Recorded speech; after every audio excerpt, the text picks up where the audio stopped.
Buksan ang inyong browser at pumunta sa www.online.prc.gov.ph.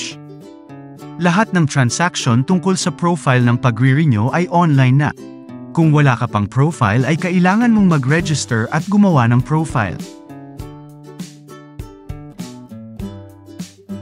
Kung ikaw ay naka-register na, maaari ka nang mag-log in.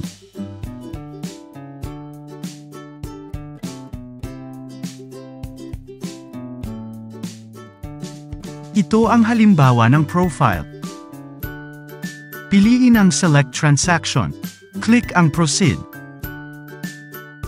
Piliin ang Renewal. Piliin ang Professional Teacher.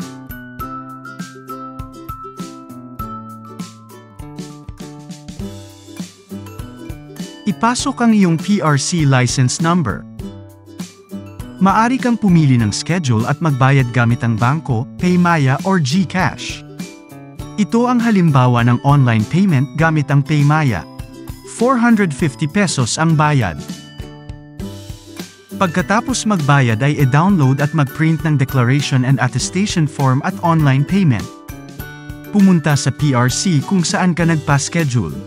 Ipakita ang dating PRC license. Nakuha ko ang PRC license ko sa loob lang ng 10 minuto.